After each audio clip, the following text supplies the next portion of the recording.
Hey guys, it's Brian here, and welcome to episode 78 of our Liverpool career mode series. In today's episode, we got 3 games for you. We're also going to see, as you can see right here, some of our international action going on as well. We'll mix it up too. We got an actual FA Cup game, a game from the Premier League, and also our first leg against Espanyol in the Euro League as well. So we'll see how we do there on top of all that too. And we're going to talk a little bit about just FIFA 14 and some different stuff along with some play-by-play action.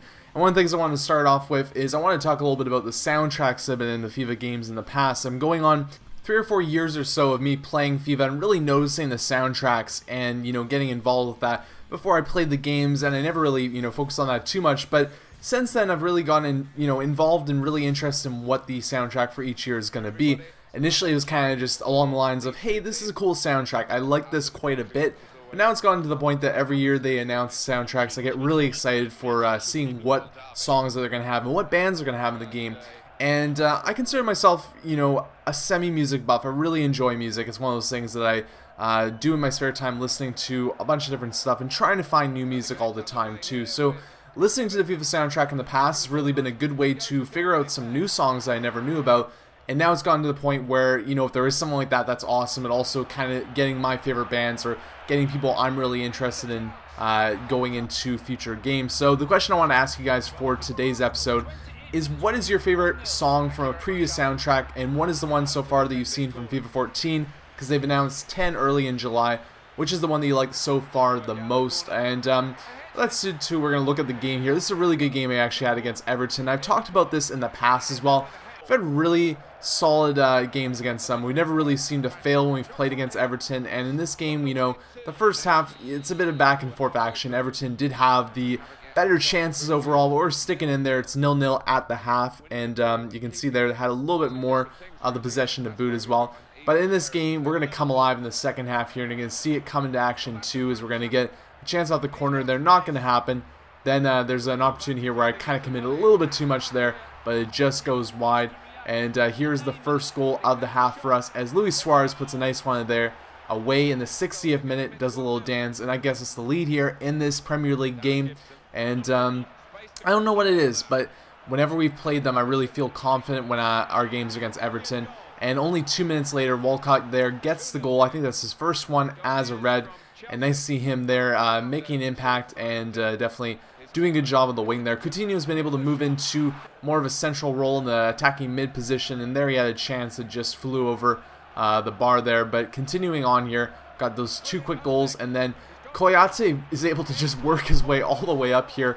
A bit of a lucky goal as it kind of bounces in off the post, but I wanted to show that full play, as I thought it was pretty funny seeing the center back, get the header there, work the ball all the way up, and get the goal for us too. So that's 3-0 for us, and we're going to get one more chance here from Pacheco. He's going to work his way past the player, and then keep on going, get in there, slide one in, and a nice goal from him. And he's actually been a player that I've really been happy with this season overall, as I think he's been on the bench or, on loan in the past couple seasons or so. Never really been an impact player. Season 3, he started to come into his own a little bit. We gave him a little bit more of an opportunity to play, and Season 4 has really been the time where he's scored the most goals that we've seen from him so far. You can see Kwadwo getting the Man of the Match award there too, and we were able to pull it around this game and really win emphatically as well, which is nice for our goal differential. But yeah, also, the other thing I didn't mention at the beginning of this episode, but I wanted to talk about, is I was very grateful for all your responses in regards to what team I should choose for FIFA 14.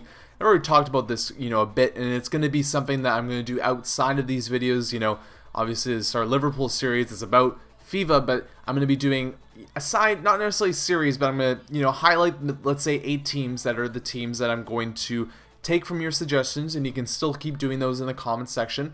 And then by that point, we can do a little bit of voting process to see which is the one you guys want to see the most. And yeah, it's going to be a tough choice, because obviously it's not going to get everybody happy, but the very important part is finding a team that you guys like, but also finding a team that has a very strong base, so that if I start up that career mode, there's people that are going to be interested in that as well. And to keep in mind too, that the FIFA 14 early team that I'm going to be doing is going to be for the PS3, and then a couple months later I'm going to be moving on to another team on top of that too. I'll have 2 career modes going for FIFA 14, one being next gen and the other one being current gen as well. So that'll be an interesting mashup from what we had here. We had the Carlisle series, which was one that, I didn't continue on that long for, as obviously you guys know, I took a couple month break last time around winter or so, which I won't be doing this year. It's just a matter of, like I talked about before, me working nearly 40 hours a week, going to school, and then doing videos. It was a bit much, and I've kind of made it so I have a bit more time going into the fall to focus on this this time around. But with that said, it's going to be, an emphasis on 2 different series, and obviously the emphasis is going to switch over a bit to the PS4 one. So, if it isn't your favorite team that gets the PS3 vote, fear not, because that PS4 vote's probably going to be the biggest series down the road. And, obviously views are the big thing that really bases off which one's going to get more attention, but I'm going to do both, and I'm going to continue with both for quite some time. But let's focus on here the game that is, all important to us right now is we got this 2-leg matchup against Espanyol. And I haven't really done a lot of research on this team. I know they are a fairly prominent team in the Spanish league, and it's one of those things where sometimes if you play a team that is a 5-star team, you get that kind of in your head. And when we're playing Espanyol, I wasn't sure if they were 4.5 stars, 4 stars, definitely not 5 stars, but I was, floating around with, what type of team are we playing here? What's the difficulty that we're facing up against here? And I used that to my advantage because I didn't take it too seriously. I didn't get too caught up about this game.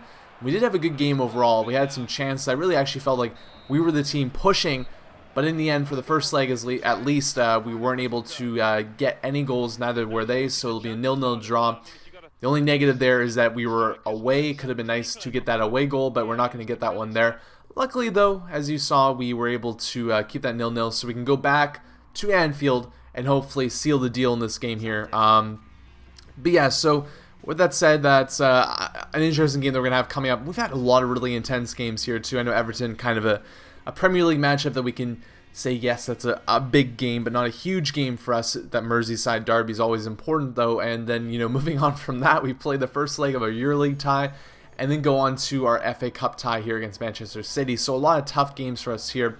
And I always really revel at the chance to play Manchester City. They're one of those teams that I really enjoy going up against, because for whatever reason, actually, there's a pretty good reason. The reason is that they usually have some fantastic players to play against. They make it very, very hard to have a game against them. And I always feel like whenever I play Manchester City, compared to any of the top teams, maybe Chelsea's the one example that always is a thorn in my side, that when I play against Manchester City, it's a fast-paced game. They're able to make those fantastic passes, those long shots also, and really test Leno. It's great to see him in full-fledged, battle against the strikers of the other team, and then at the same time, just back-and-forth action. Hart's another really fantastic keeper to go up against, so you see that battle there, too, between the 2 great keepers, and then just very solid offense against each other here, and we're able to steal that one, not able to make that one go, as that was a very tight angle for us there.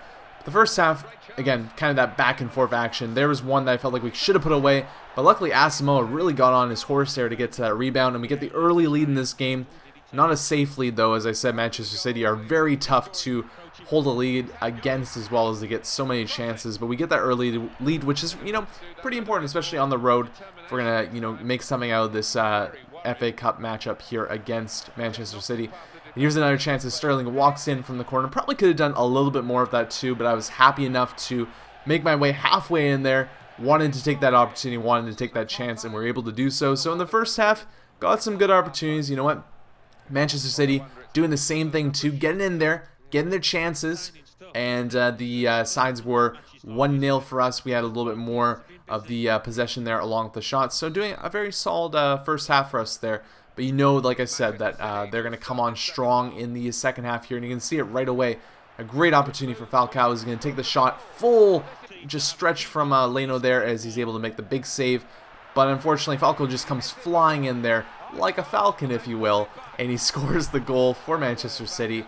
And that's a 1-1 tie now, very early on. So I was a little bit worried about that. I was thinking, hey, I don't want to lose this game. I don't want to tie this game either. I want to win this one. But if we can just keep them, maybe to the 80th minute or something like that, and then maybe have that last push where it's not this tie game that's very dangerous, and that's what happened here, where they got that early goal back, and then the second half became a bit of a frenzy. But the middle part of the second half, not too much going on. We got a couple more chances there, and this is the real last chance of the game for Manchester City, where they're almost, as you're going to see, able to put this one away for them, as they're going to get the chance that falls right there. So close. He wanted the penalty. Nothing's going to happen for him, though. And then that is the end of the game. So we're going to have a replay in that. We We have the second leg of Espanol. So you know what? Probably next episode you're going to see same teams again. We're going to get into that same action.